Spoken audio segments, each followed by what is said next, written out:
So again, this is Sir Ian. This will be our fourth video dun sa ating 5 video series.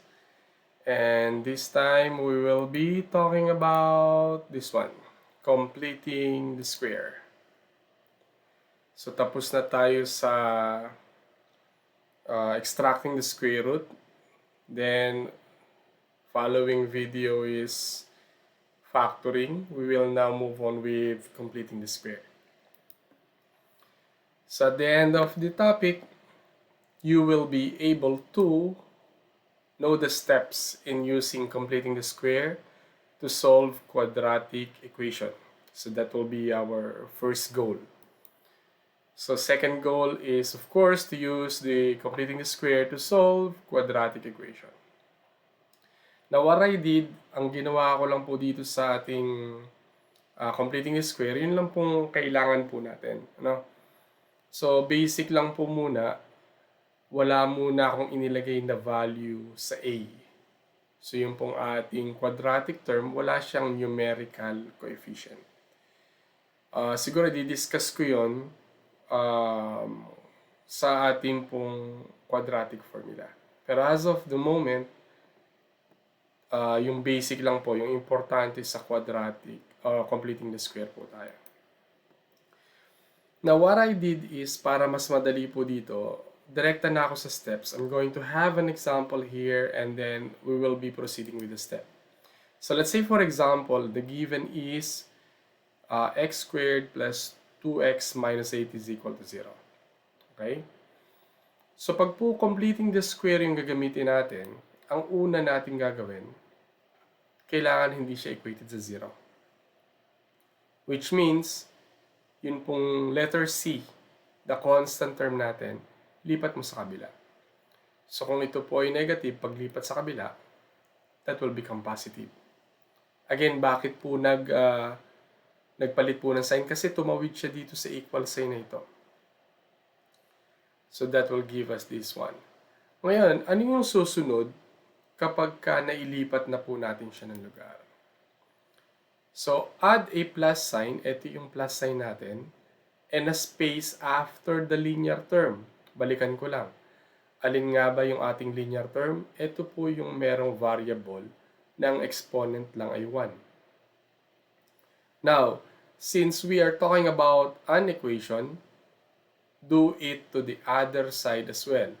Ang tinutukoy po nating other side, yung nasa kabila ng equal sign. So, halimbawa po dito, ito yung isang side, x squared plus 2x. Ang kabilang side naman, yung kabila ng may equal sign, which is positive 8. So, ito po yung kalalabasan natin. Linear term, ito, nagdagdag ka ng plus at saka yung space. Ito yung equal sign natin. So, pagdating po sa kabilang part, kailangan ito may plus at saka bakante ka rin. Ngayon, dahil yung space po natin, ano po yung ating ilalagay dito? Which will give us step number 3. Divide the value of b. Saan matatagpuan yung b? Kalapit ng ating variable na 1 lang ang exponent.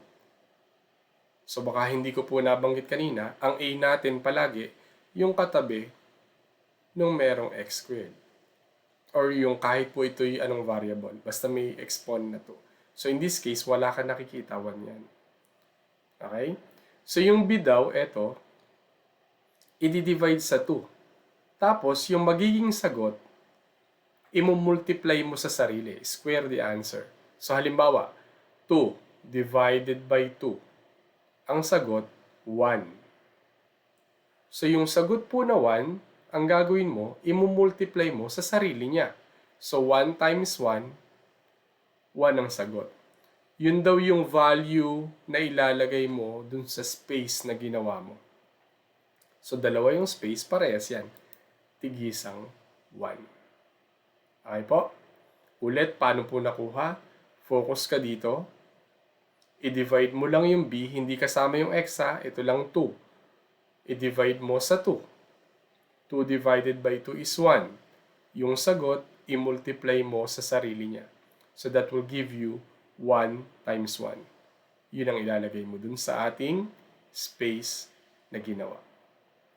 Next, pagka nalagyan mo na yon, yung kabuuan na yon,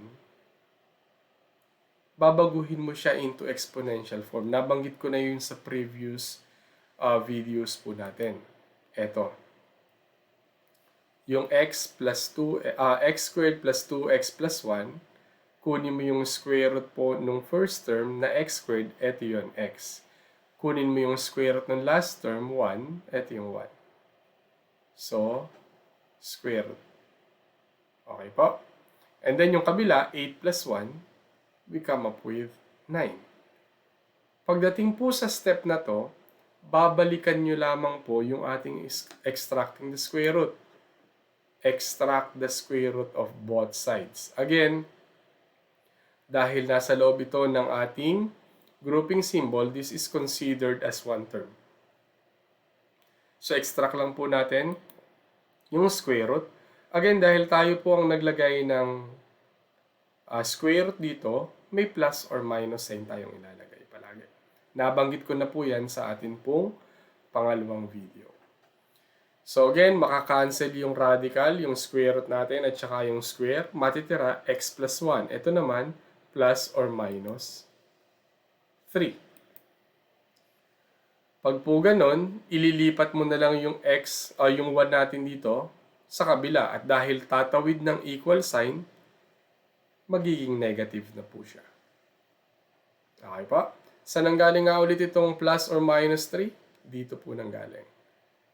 So, yung square root ng 9 ay 3 plus or minus. Ayun, nasa kabila pa rin siya ng equal sign. Nasa right side. Ano yung nilipat na 1? Eto. Positive 1, inilipat, naging negative 1. Then, combine the constant. So, x is equal to 3 minus 1 equals 2. Diba ito kanina ay plus or minus? Ito yung plus. Ito naman yung minus. So, kung minus yung 3 or negative yung 3, negative 3 minus 1, negative 4. Okay po? So, dalawa ang sagot natin. X is equal to 2, x is equal to negative 4. So, yun lang po muna para po sa ating completing the square. Sana ulit meron po tayong matutunan. Again, this is Sir Ian, and sana may magamit po tayo. We will be proceeding with our last video. That will be our 5th one. So again, good night.